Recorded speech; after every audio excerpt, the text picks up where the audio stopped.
Her in the Huddle 95.9 FM. This is your girl, Rachel Hill, the First Lady of Sports. Got a packed house today. I got my girl, Cleveland Kate, that's with me. Cleveland Kate, what's up, girl? How you doing?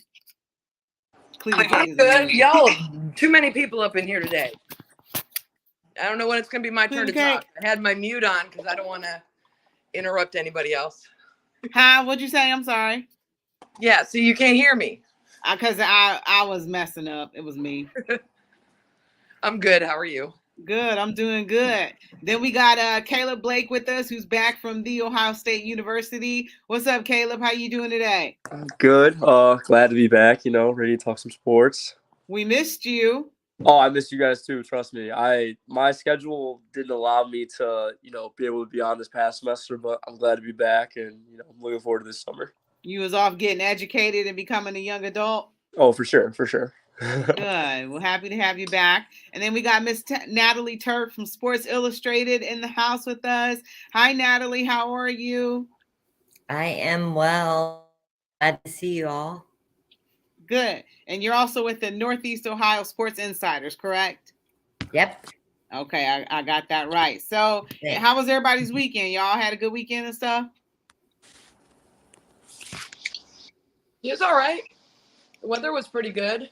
Yeah? Yeah, definitely no complaints here. Yeah, Nat, how you feeling? You feeling better? Yeah, I'm hanging in there. Yeah, well, I'm glad that you can be with us for the show to talk some Indians with us. So let's just go ahead and get into some. Go ahead. What are we going to talk with, Natalie? Some Indian. Guardians. Excuse me, Guardians. Thank you. Kate is on that. Swear jar every time. That. I know, and I'm sorry it's taking time, for my whole life, I've said it and I'm diligently working on it because sometimes I'll get it right all show and then other times I'll mess up. So we are talking some Cleveland Guardians and I got on the Guardians t-shirt today. So I should know better. Something is wrong with me. It's okay, Rick, because even when they're calling the game, I'll hear, Underwood or Manning or everybody's struggling, I think, to here and there not say Indians. So yeah, I don't feel so bad there because I think one time on the broadcast they said it 7 times, I think is what I heard. Oh yeah. So I don't feel too bad, but let's start this over again. So let's talk some Guardians baseball. Woohoo! They just came off of a big series this past weekend, and they faced one of the better teams in the AL East, the Toronto Blue Jays, and they took 3 out of 4 of those games, which was huge. The bats finally came alive, and they were able to do something that they hadn't been doing, which was hitting the ball. So you've had these up and down, almost, I want to say, mood swings from this team where they're sweeping somebody or they're getting swept. But to be able to take 3 out of 4 for the Toronto Blue Jays is huge because Toronto knows how to hit the long ball very well. And they also are combined with great pitching and, great players as well, such as George Springer, Vlad Guerrero Jr., and things like that. So, Natalie, we'll have you first. What were your thoughts about that series that they had over the weekend at home and they were able to get 3 out of 4 from Toronto? Well, real quick, I'll give them a little shout out for getting one from San Diego right before that, which the Padres kind of intended to see that doubleheader. They got one of those. Then Toronto, like you said, and were able to perform really well. To what I'm noticing is that there's been, Franmil, number one, is finally starting to find, I think, he's really been becoming more consistent. And of course, Owen Miller is just, off. So he's doing really well as well. Then we have Stephen Kwan and Andre Jimenez is just not only playing great field, but also on the bases. And that's aside from Jose Ramiro. But what I noticed the most, what I was saying, is the lineup construction really like, and I don't always say that. So now we're not just at the top of the lineup. It's, I think with the move with Jimenez, he's hitting in the 7 spot or whatever. So I think that we have the opportunities with Miles Straw leading off, always gets on base, I feel like, and then so we have that 4 spot pretty solid usually, but now we're getting, people getting on base through the back end of the lineup, which is super important. Playing a lot more small ball. They're not just relying on the long. So that's what I've noticed as far as the offense. That reconstruction, a little bit more consistency in the line. And that way, you don't have to be concerned about 3-4. So, especially because Bieber didn't have a day, whenever he was out the other day. Was I losing track of which day? No, I think it was the day before. That was Saturday. No, it was yesterday. Oh no, Bieber. It was Polinsky or Lipinski that pitched, but Bieber pitched that first. Oh game yeah, on it was Saturday. Connor. He's my behind the dream rookie. I apologize. You're right. So yeah, Connor pitched yesterday. Pickington, I think is how you say it. But yeah, with Bieber struggling, it's good to see the offense just being more consistent. And I really, last time I was on, you asked me if I thought this would be like, but I'm feeling like they're kind of leveling out now, and we're kind of with this consistent placement, consistent playing time, not moving everybody around and moving away from the platooning. We're getting some consistent offense. So my long-winded speech, if anyone else wants to jump on in. I have a question for you, Natalie. Bieber's pitched the most innings out of anyone, him and McKenzie. Are you concerned at all that he's got his ERA's over 4 right now? Well, a little bit concerned about Bieber. I'm not really sure why. I've had a couple. I'm not sure if he still maybe has a lingering injury that he's dealing with, or just coming off that injury has been hard for him. His velocity went down. He's not the same Bieber that we're used to seeing. And he is throwing, he's into the game as well. And you could tell on the post game when he spoke last start that he's really struggling, and he admits it. I mean, they asked if the wind was a factor. He said no, on him. So I do believe, I don't have info on that or anything, but I do, just from seeing him pitch and seeing the velo drop, that I think that he may still be suffering a little bit from that injury. Yeah, I was thinking the same thing.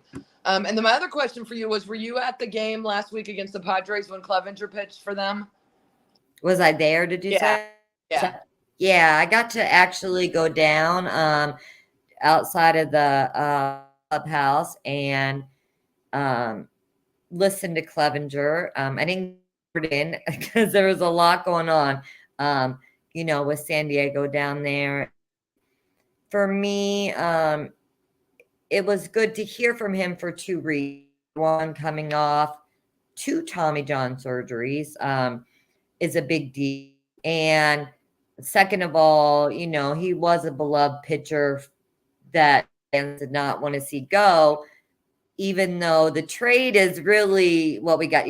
We got for Clevenger that's playing out now is unreal. Cal, Naylor, list goes on and on. But as far as seeing Clevenger pitch, he went 95 pitches, and he looked sharp. I mean, he did great. He did runs, but he looked like, he was very, very well. He got super emotional. Don't know if you saw any clips on ESPN. I got emotional. He was one of my favorites. I know he wasn't here that long, but Rachel, 4.5 years. kind of long, Mm-hmm. Yeah, I covered For, some. for I got there. a player to hang around 4.5 years, Kate, that's kind of long. Indians player, good one at that. It Yeah, is. right. It feels shorter because he didn't play every day, right? So because he's a pitcher, it didn't feel like that long. But I got to go to some games where I got to go down on the field while they were doing batting practice stuff before and talk to him. And he could not have been nicer. He always said hello to me, always answered my, like, could not have been nicer to me. And it stuck in my head. So when he was out for all that time having the surgeries and stuff, I was just like, I hope he I don't want to pitch for somebody else in my division. And I didn't necessarily And I didn't want him to but win. Right. You yeah, wish him well, but I do. I really yes, right. He was a big fan favorite, which I was basically the ace of the rotation when they traded him. So, a lot of people like yourself, did, he was personable. He had that hippie vibe about him. And I think people just really resonated with him as a player and as a person. So it was, it did take back when he got emotional. He said it was two reasons: being in Cleveland, of course, where he started his career, went to a World Series, and then coming back from where he thought he may never pitch again. So, it was Clev. Yeah. All right, Natalie, you got a few more minutes. We're gonna head to break. You got a few more minutes to stick around and talk Cleveland Guardians with us. Anything for you, Rachel. I appreciate that. All right, guys, we're going to take a break. You're listening to Her in the Huddle on WOVU 95.9 FM. We'll be right back. The CMSD experience is bringing you more 2022. More arts and music, more sports, including esports, more hands-on projects, more after-school programs. The Cleveland Metropolitan School District provides the technology students need. With the CMSD experience, students and families get more, a lot more. Enroll today at clevelandmetroschools.org. That's clevelandmetroschools.org. This message is brought to you by Cleveland Metropolitan School District and WOVU 95.9 FM, Our Voices United, a Burton Bell Carr community radio station. Welcome back to Her in the Huddle with Rachel Hill, the First Lady of Sports. All right, welcome back to Her in the Huddle on WOVU 95.9 FM. This is your girl, Rachel Hill, the First Lady of Sports, and we got it loaded up today. We have Natalie Turk from Sports Illustrated and Northeast Ohio Sports Insiders. We got Cleveland Kate with us, and we got Caleb Blake back in the house with us today, back from the Ohio State University, and we were just talking some Guardians with Natalie. Caleb, did you have any questions for Natalie regarding the Cleveland Guardians? I wouldn't really say any questions. You guys pretty much touched on everything already. It's it's good to see the bats hot again. I guess, what do you think Stephen Kwan's Rookie of the Year chances are? I mean, I don't know if that's necessarily something that it's pretty early in the season, so who knows. But I mean, he got off that super hot start in the beginning of the year, and he just hit his first home run the other night. So, is there any buzz around that right now, or is that kind of just something that's in the rearview mirror? Well, I'm a betting woman, but, it's way too early for me to predict it. But if I had to, if you made me, I would say he has a very good chance. If he continues to play like he is. I don't know if that's sustainable because the kid's on fire. I don't know. I was looking up. I think he struck out one time. And I'm not sure in how many at bats before that when he was down in, the minors. So he has a way of getting things done. He's very clutch. Like you said, had his first. He also had his first walk-off when the night before that or whatever. They all run together for me, so I apologize when they're like, and I can't keep the track. But so he's had a lot of firsts this week basically, and he seems to have a really good think is really important, Mhm. for being so. Hopefully he keeps that attitude and just keeps playing hard, and would have, very strong chances, depending on the competition as well and what happens. Yeah, Caleb, that rookie of the year, that could be a possibility, even though, I'm not going to get on the Cleveland Cavaliers. Evan Mobley was shafted. I thought I just mentioned that. But yeah, it's just You always amazing. right. Huh? You got to get that in there, don't you? I had to. I had to. He did. But congrats, I guess, to Scotty Barnes. But obviously, us here in Cleveland, we obviously feel like Evan Mobley should have been the rookie of the year, and he changed our franchise's fortune. So we can't, completely ignore that. So that's something that's important too. But yeah, Stephen Kwan is still doing his thing. It's kind of amazing to see because he's a tiny player, but it's amazing to see him be able to hit the ball and play solid defense out there. And one of the things I wanted to mention was the defense on Saturday's game, especially the second game. They were able to back up Tristan McKenzie in a defensive way because they caught about three base running errors by the Toronto Blue Jays, and I was pretty surprised that happened. But they were able to catch him every time, and I thought that was kind of amazing that they had that defensive support for Tristan McKenzie as well as the bats got going. So, can you talk a little bit about Tristan getting his second win of the season? Well, I was really happy to see kind of settle down, get that second win. He is one of my favorites, been since he came up.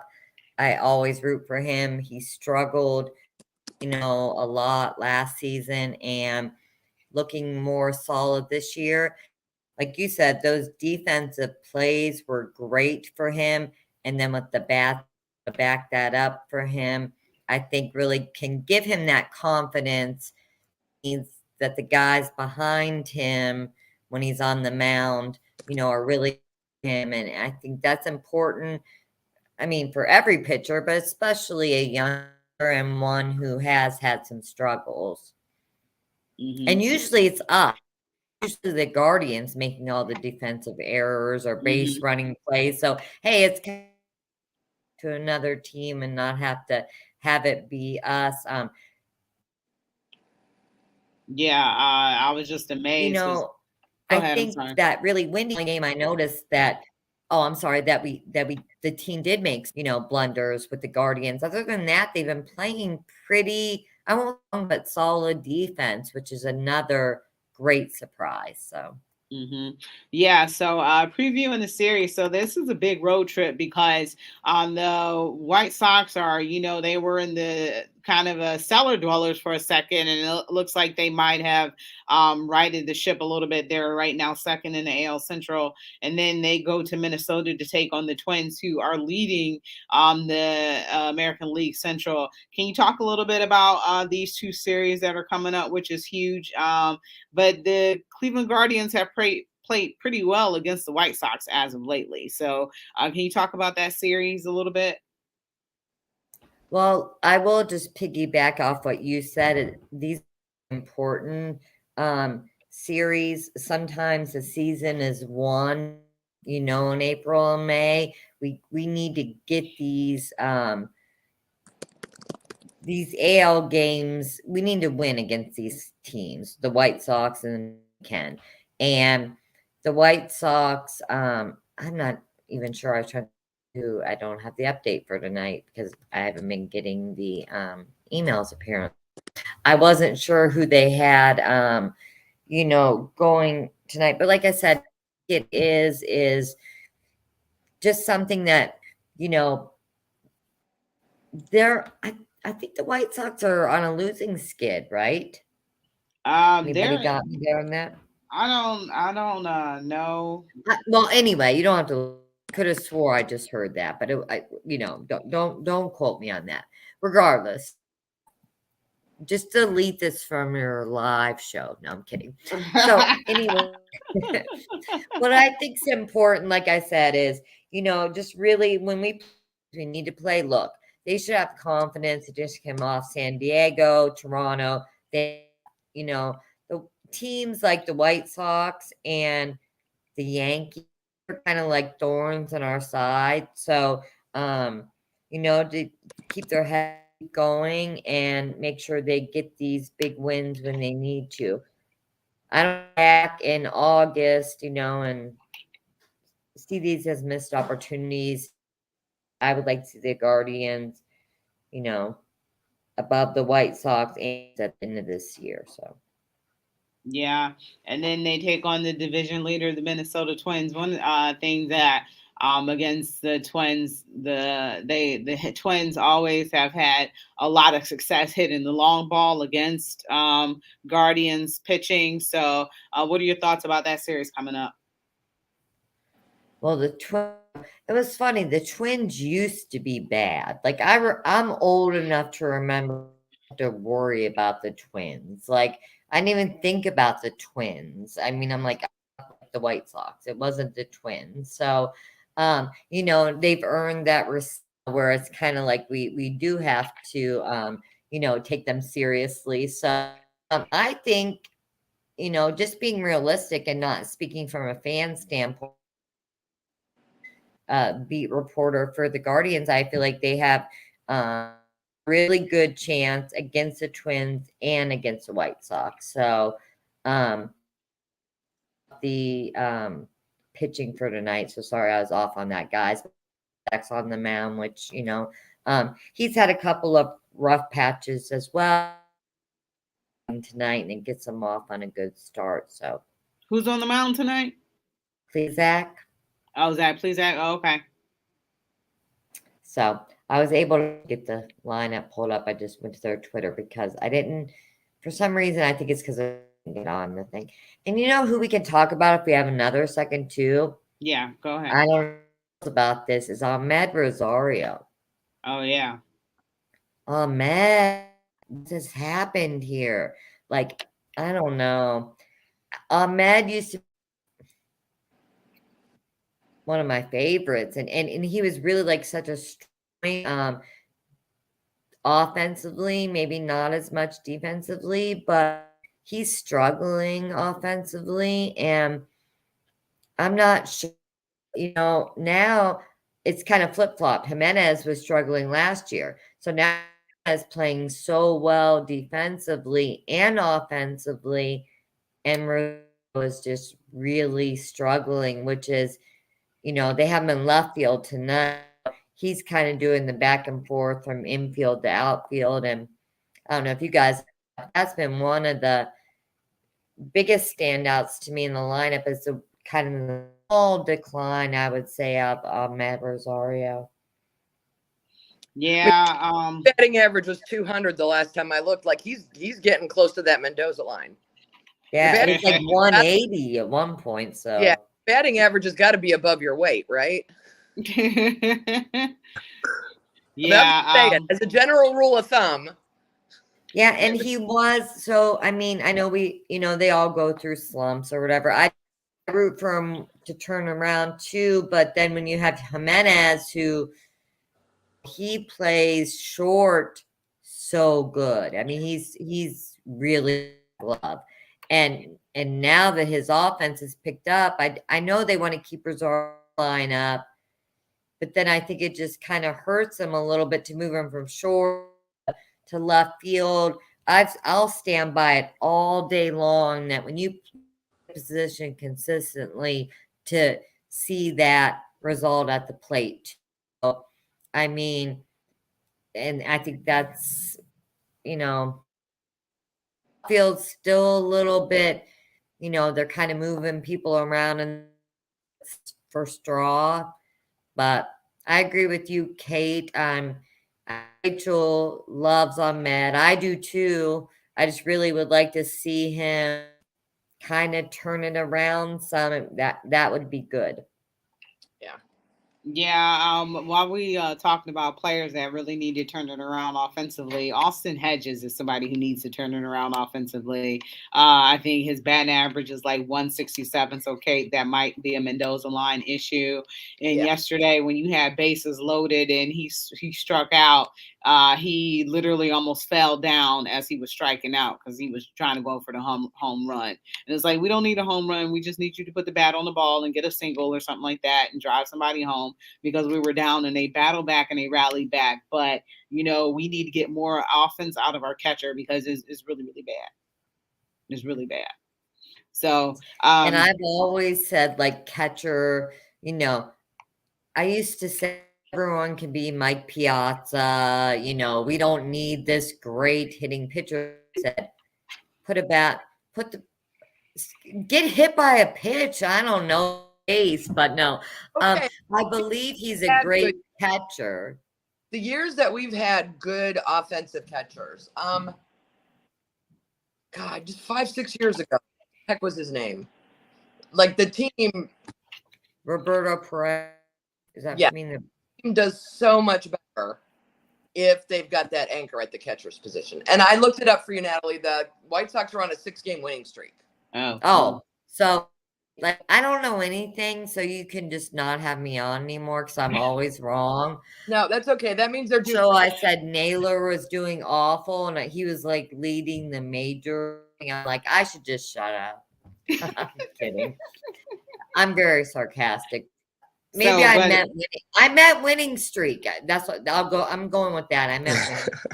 Yeah, but so this is going to be a tough road trip. And Natalie, I want to thank you so much because we're about to go to break. I want to thank you so much for your expertise. Thank you. And you're absolutely fine. Everybody doesn't know everything, so we get things wrong all the time. So Kate's like, speak for yourself. Kate and Caleb's like, whatever. Speak for yourself, Rachel. But we appreciate you having us.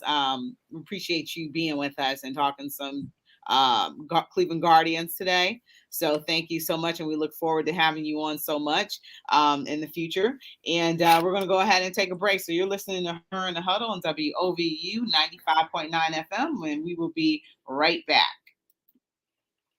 The City of Cleveland's Division of Emergency Medical Services is hiring emergency medical technician trainees. No prior medical experience is required and training is paid. This is your pathway to a medical career and an opportunity to start your career in public safety. You can be the change you want to see. Join our team. Call 216-623-5233. That's 216-623-5233 to speak with our recruiters, or go online to governmentjobs.com/careers/Cleveland. That's governmentjobs.com/careers/Cleveland. Apply today. This message is brought to you by the City of Cleveland's Division of Emergency Medical Services and WOVU 95.9 FM. Our Voices United. Burton Bell Carr Community Radio.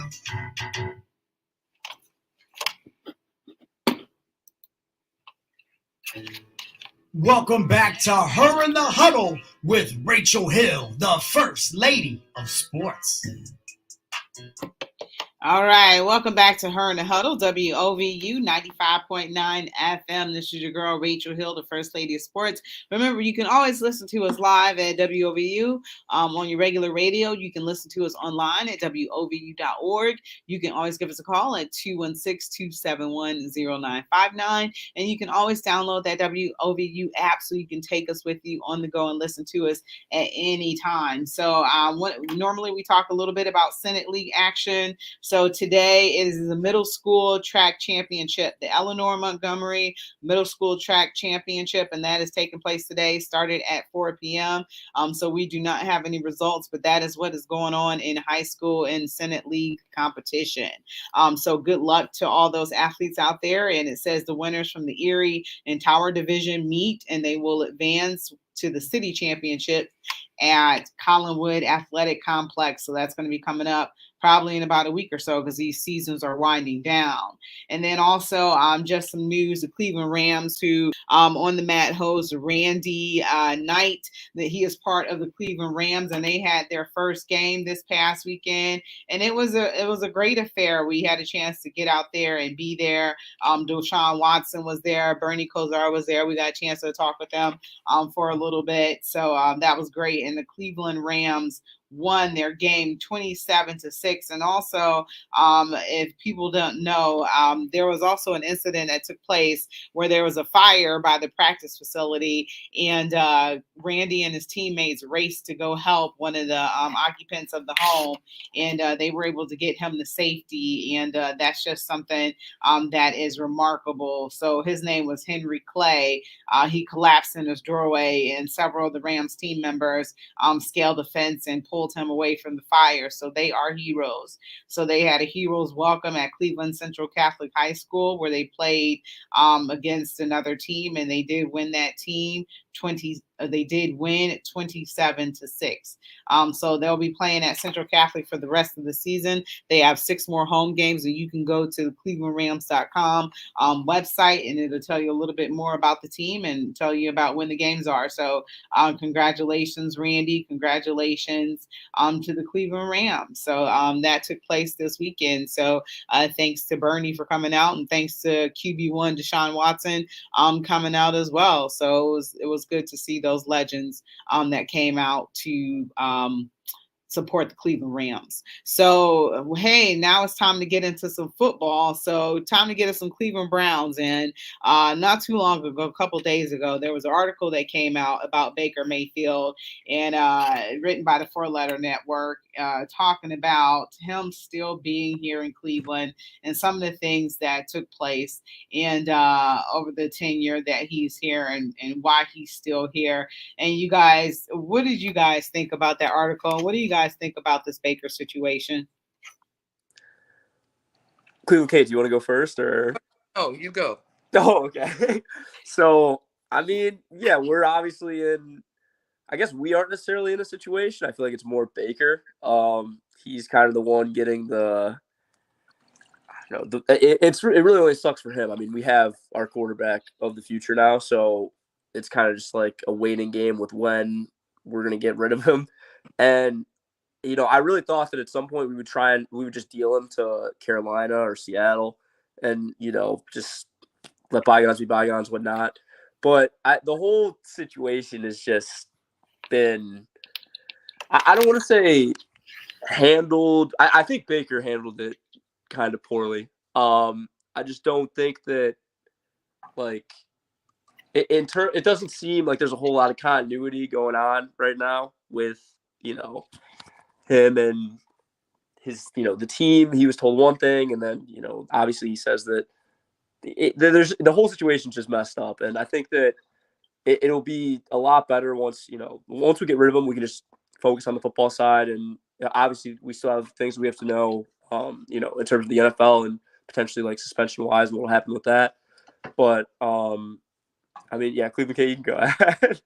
Yeah. What we have here is failure to communicate. Now, I understand that when they went out on their little field trip to Houston to try to woo Deshaun over to Cleveland, that they didn't know for sure that he was coming. And I understand the business of football. But when you're talking about the quarterback position, a prima donna position, he shouldn't have had to hear that from the social media. Somebody from Cleveland should have had a conversation with him about what's going on. And what frustrates me is this perception out there that it's Baker Mayfield that these other teams do not want, when I believe it is his contract that they do not want. Why on earth would anybody want to enter into any kind of a trade deal with the Browns for Baker when you can just sit back and wait for them to cut him? Because there is zero chance Baker is in that locker room on the first day of OTAs with Deshaun Watson. So they're going to have to cut him. So you just sit back and wait. You can offer him league minimum on the $19 million he's owed. The Browns will pick up the other 18 whatever's left, and you can get him for nothing. There's zero business reason for anyone to try to make a deal for him or to even entertain a phone call from the Browns about trading him. This ain't poker. You might as well, this is poker with my cards laid down for everyone to look at him. There's no way he can be here. They've ruined that. They blew it up. So if I'm the Seahawks or Carolina, I am very interested in Baker Mayfield. And maybe I have someone behind the scenes who's having little conversations with Baker's agent to let him know, we are very interested in you. Don't mistake our silence for a lack of affection. We would love to have you here. But from a business standpoint, we're going to wait till they cut you and then we'll make you an offer.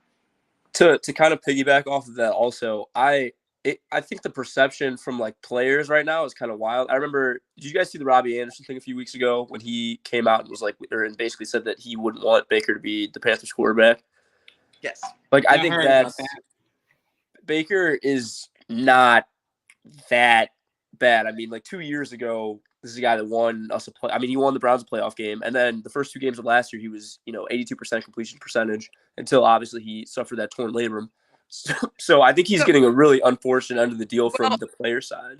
I think from the player side, it's not about what he does on the field. I want to know what OBJ is saying about him. I want to know what Jarvis Landry has said about him. What players who are in the locker room say to other players is important. And that's what I'm curious about. I want to know who Robbie Anderson hangs out with. Or is Sam Darnold his boy and he's just saying, I don't want Baker here because he's going to go after Sam's job? You know what I mean? It's a whole lot of, you got to think of it when you read those things, at least I do, like somebody's talking about their ex-girlfriend or ex-boyfriend. You got to take that with I don't want Baker here because I'm already dating his, somebody else, and I don't need that kind of, I don't want my person's feelings get hurt or whatever. I think there's a little bit of that going on. I don't think it has anything, though, to do with on the field play. I think that's all off the field drama. And there's been off the field drama with Baker. And I'm not saying dude's the best locker room teammate you want to have. I've heard a few things. But at the same time, there are a lot of quarterbacks who have locker room issues. But when you're putting out on the field and winning playoff games, people don't say nothing. Right? Mm-hmm. As long as they keep it quiet. Here's everything. So if you're winning games, they will leave your bad behavior. They'll be quiet about it. But when you're not winning games and now he's been replaced, I think things are being said about what's going on in the locker room that for a change, we weren't hearing anything from the Browns. For the last few years, really, I want to say since Freddie left, it's been very quiet about what's as far as public statements go and that about what's going on in the locker room. Yeah, this regime keeps very quiet, and they've even after essentially saying that Baker is pretty much no longer a part of this team, they've kept very quiet, and they've spoken very highly of him as well. And obviously they're doing that for other teams to pique other teams' interest, but Stefanski and Barry they seem to be very respectful guys, and I've heard about them doing other quality things throughout the league. And well, look at what they did with OBJ, right? Huh? What'd you say? What they did with OBJ. They did him a solid. Okay, we're going to let you go, and we're going to send you to a good team. And, oh, look, you got a Super Bowl ring. Thank you very much. You're welcome. I mean, they totally did by doing what they did with him. So that's why I kind of don't understand if they – I don't think they fully thought out the Baker situation. Maybe they didn't think Deshaun would actually say yes. But when you're offering that kind of money to pay someone who wants warm weather in a dome, and frankly, in this day and age, you have to be aware of the fact that everything you do is going to get leaked somewhere to the media. People are going to find out. They leak it to the media themselves. They do. And I would like people to stop using the word we when they talk about Deshaun Watson. We have a new quarterback. No, the Browns have a new quarterback. I don't know that he's my quarterback yet. Y'all got to I still need some time. I'd like to see the man take a snap. It's going to be okay. January 3rd, 2021, Caleb, was the last snap he took in a game. Odds are good he's going to miss 6 to 8, if not the entire weeks, all 17 weeks of this season, which means as of right now, Jacoby Brissett's my quarterback. I wish Roger Goodell would just hand it down so we would know what we're dealing with. Yeah, that's the most frustrating part, I think, right now is that there's so much ambiguity around Deshaun's situation. It would be nice to know who we're going to have, as our opening day one starter, but obviously the NFL takes their time doing all these, with their due process. They do it on purpose. Oh yeah, oh for sure. At least the Cleveland, they wait till the last possible minute. We probably won't find out until like the day before the preseason starts. Honestly, like with our luck, I mean. So they'll go to OTAs, and then we'll be behind the 8 ball because they won't know from a coaching standpoint how much time do I spend with Jacoby and how much time do I spend with Deshaun, teaching both of them a brand new offense because we got rid of Case Keenum, who already knew it. So now you're splitting reps between two guys. You can't even prep one to be your week 1 starter because you don't know. That is frustrating to me. Yeah, so next week the schedule comes out, which I'm looking forward to, and we can play the schedule game next week. That's going to be exciting. Game till I know who my starting quarterback's going to be. Huh? I can't play the schedule game till I know who my starting quarterback is going to be. Because there are games that I think Deshaun can win that Jacoby Brissett can't. Oh, that's 100%. So you almost have to play the schedule game twice. Well, you know we're going to Buffalo. Oh, I know. Buffalo, we're getting our butt handed to us by Buffalo if it's in that might not be true, though. If that might not be true. I was going to say, that might not be true. If it's in the first 6 weeks of the season, I'll throw $20 on it. After that, we don't bet on WOVU. Then we'll see after week 6. But weeks 1 through 6 are going to be rough. They're going to be rough because it's going to be a whole brand new everything. Maybe Roger Goodell will do us a solid. Roger Goodell ain't done nothing for the city of Cleveland. No. We got the draft here, so that was cool. But I don't know. COVID. Huh? Pre-COVID. During COVID. Oh yeah, that's very 25% of the projected income from the draft. And then they went back to Vegas this year to make up to Vegas for a COVID draft. I don't see Cleveland getting a makeup draft. Well, we might see. Supposedly we put on a great show, and they possibly could be coming back here. So we don't know for sure, but it would be great and nice to have a makeup because they had over 100,000 people they had over 100,000 people in Vegas for, around the stage and all that other stuff, where we definitely could have that too. Plus it was really, really cold during the draft here as well. So that was a fluke too. Because it was during springtime. But my friend Dana covered the draft for Archer football, and they did not do interviews with draftees after they were taken. They were like whisked right off and to the airport and to the city that took them. Oh, really? For the ones that were in Vegas, yeah. Oh, okay. Well, that's interesting. Yeah, honestly, I didn't know that. Yeah, so they did take some precautions, but I mean, she said it was insane and it was amazing and it was awesome. So it'll be interesting because I think it's in Kansas City next year and she lives in Kansas City. So hopefully she can do a little compare and contrast for us next year on what it was like for Vegas versus Kansas City. Yeah, 2 drafts in a row. That would be cool. So we're going to take a break, and when we get back, we're going to talk a little bit about Jarvis Landry and Jadeveon Clowney's situation and get a little bit of NBA playoffs in. So we'll be right back. You're listening to Her in the Huddle on WOVU 95.9 FM. We'll be right back.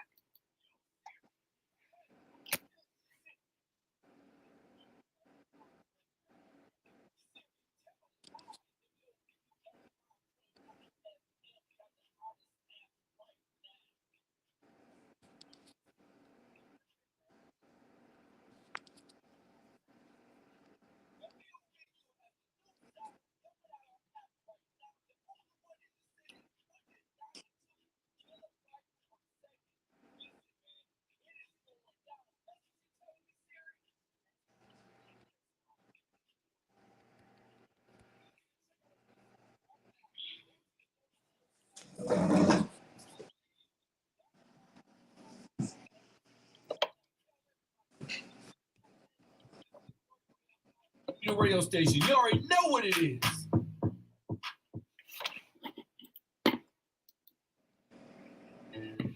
Welcome back to Her in the Huddle with Rachel Hill, the First Lady of Sports. All right, welcome back to Her in the Huddle, WOVU and 95.9 FM. This is your girl, Rachel Hill, the First Lady of Sports. I'm here with my co-host, Cleveland Kate, and with our special guest co-host, Caleb Blake, back from The Ohio State University, the best. The young gun. The best university in the world. Absolutely. Go Bucks. Yeah, that's right. Go Bucks. Happy to have you back. And we ain't even got a chance to get into Ohio State spring football, which will be one of the things that we do get into at a later date with you. But Cleveland Kate, Is Jarvis Landry going to return to the Cleveland Browns? Nope. Where do you think his potential landing spots could be? Anywhere but here. Well, didn't we come out with a report yesterday also that said we aren't interested in any of the receivers left right now, any veteran receivers on the market? That we are or aren't? That we are not interested in any. I would love to have Jarvis back, but I just don't think that we're going to get it done. I really thought we were going to sign Will Fuller, honestly, just to piggyback off of that. But I don't know. I'm a little confused as to what we're going to do. I'm excited about David Bell, though. I think he's going to be a real player. I got to see him a little bit when Purdue played Ohio State, and I think he could be, a nice receiver to have on the core. But we'll see what happens. Because Deshaun Watson got to throw to somebody. Yeah. As good as he is, as good as he was at Clemson, as good as he wasn't throwing the ball to himself. He can't throw it up there, and then, I guess theoretically he could throw it up high enough and then get on and catch it himself. We ain't got nobody to catch the ball. I got an attitude about the wide receivers, what we have and what we don't have. I think we've got some potential, though. I like, I think Amari Cooper will be like a slow and steady kind of guy. I mean, if we can't have Jarvis back, at least we have, him. I think David Bell, some of the younger guys, maybe Anthony Schwartz can take a step forward. I think Donovan Peoples-Jones, now that, we expect him to take that leap forward last year, but obviously our season last year was a whole everything that happened last season. It would be pretty hard for him to have had a good year. According to Mary Kay Cabot, the door is closed. She interviewed Kevin Stefanski, and he said between Amari Cooper, Donovan Peoples-Jones, and then David Bell and the other one that we drafted, Michael Woods, that he said he's fine with our receiver room. See how it plays out on the field, I guess. So that means that we got to be happy with it, too. Oh, we ain't got to be happy with nothing. Kevin has replaced JB as my least favorite head coach / manager in the city of Cleveland. Really? JB is your least favorite? JB was.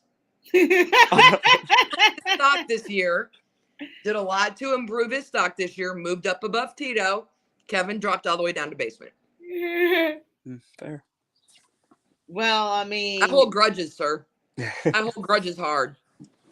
Well, I mean, Jarvis wanted to come back for a lot of money, but the performances that Jarvis had put in wasn't worth probably the amount of money he was looking for. Mm-hmm. They probably wanted to bring him back in the single digits, and I think he should have took that offer, because right now ain't nobody really offered him anything. I mean, he had to visit with the Saints, but the Saints are looking hard at him, and Atlanta might need to look at him too.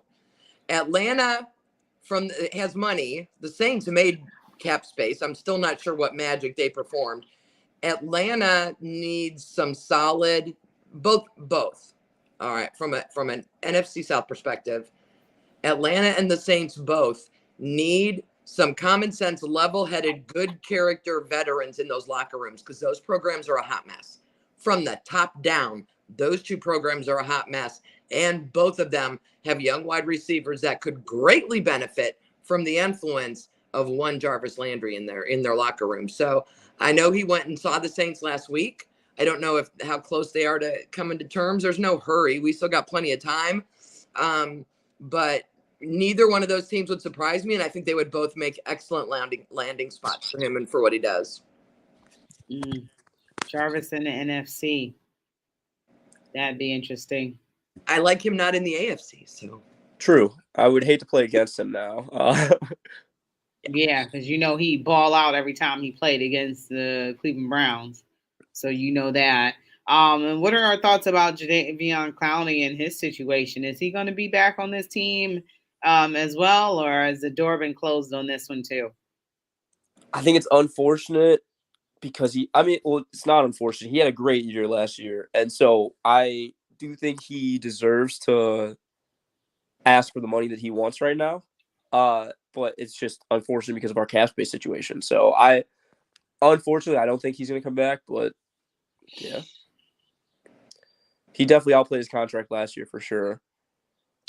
Oh yeah. He was hurt for a while, right? Or COVID, something. I know he missed like 3 games, and he still ended up with I think he had almost 20 quarterback hits. I mean, He's Pro Bowl talent. I don't know that you can afford to not pay him whatever he wants, because without him, the defense is focused more on Miles, right? He helps split the defense. They have to game plan for him. They have to deal with him.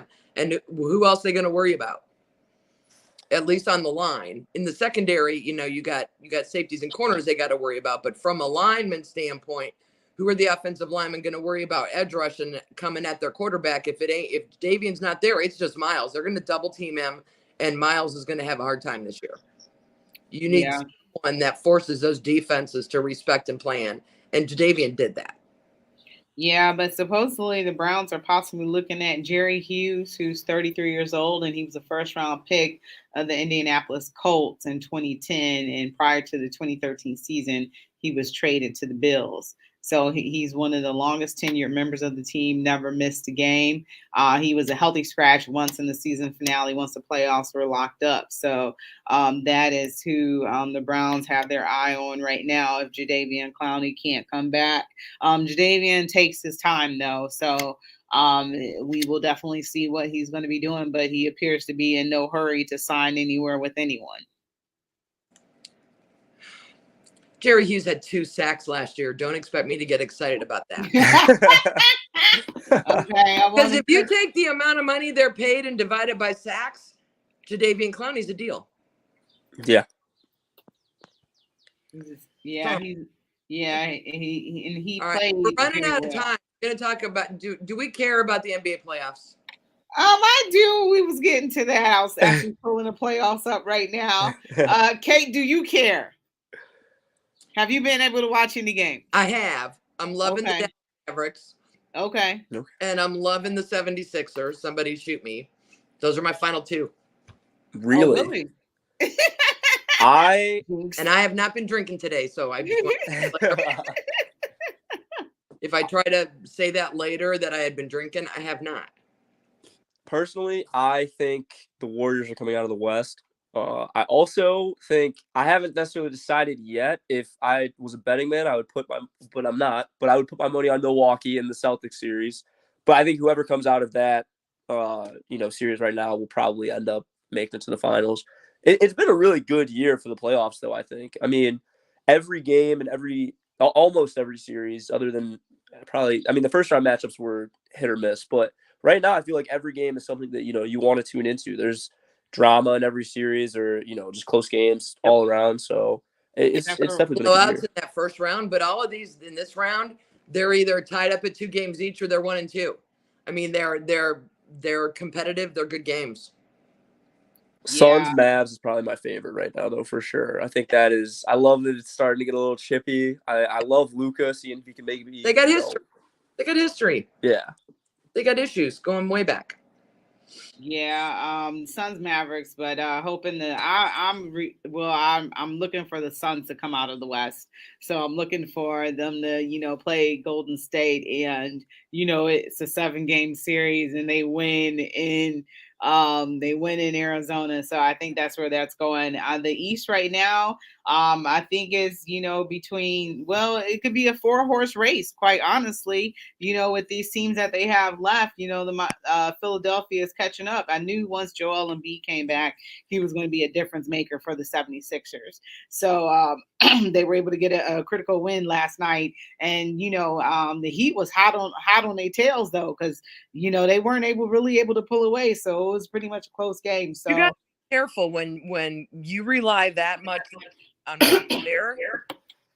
He's going to get an awful lot of minutes, and if he gets injured again or something, you're screwed. I mean, it's a lot of weight to put on one set of shoulders. Yeah, I mean, Philly goes as far as Joel Embiid will take them, so that definitely. And also, speaking of Joel Embiid, I believe he got robbed of the MVP today. I just want to go out and say that. I think so too. Nikola Jokic, I get it because of the analytics and the numbers, and in this day and age, that's so important. But there was no better player in the NBA this year. Mm-hmm. Yeah, he got robbed. To me, that's MVP, that's Rookie of the Year, that's all of those kind of awards. Is what is your team like without you? Yeah, and I don't know if they have those stats in basketball. They do in other sports. The WAR or whatever it is, the Oh, wins above in with baseball. replacement. And I think basketball has something about points when you're not on the court. I mean, those are the things that are huge to me. Mm-hmm. Plus minus is always a big thing. I wish I knew Mhm. the guys' plus minus stats, but I feel like anytime Joel Embiid is off the floor, and I mean we saw that in the first 2 games. Philly is a completely different team, and I get the same about Jokic and Giannis as well. Because I also think Giannis had a great argument for himself, but it is what it is. Yeah, I mean, you saw that when Joel Embiid wasn't there, Philly was in the 0-2 hole, and now he's back, and they're tied. The series is tied, and it could go either way. Watch them 3 straight. Huh? Watch them win 3 straight, and then after the 4th win, him be like, "And I'm not the MVP." I think it'll go to a 7-game series. I think this Philly one and the Heat, I think it'll go 7 games. I think the Celtics Bucks possibly could go 7 games as well. So the East is a toss up, quite honestly, where I don't know about this Grizzly Warrior series. The Warriors, pretty much crushed the Grizzlies on Saturday night by 30 points. So that series is also very interesting as well. I want the Grizzlies to win, though. I'm sick of the Warriors. Without John Moran, I really don't think the Grizzlies have a shot, though. I know they he's were not great in playing? the regular season. I don't think he's playing. Oh, okay. Well, that's a wrap then. At least for the next game, for Game 4. I believe it's tonight. Yeah, I think so too. So speaking of wraps, this is a wrap for us. So I want to thank everybody for turning in to Her in the Huddle. I want to thank Cleveland Kate as always, and thank you to Kayla Blake for being here. You listen to Her in the Huddle on WOVU 95.9 FM, and we are out of here.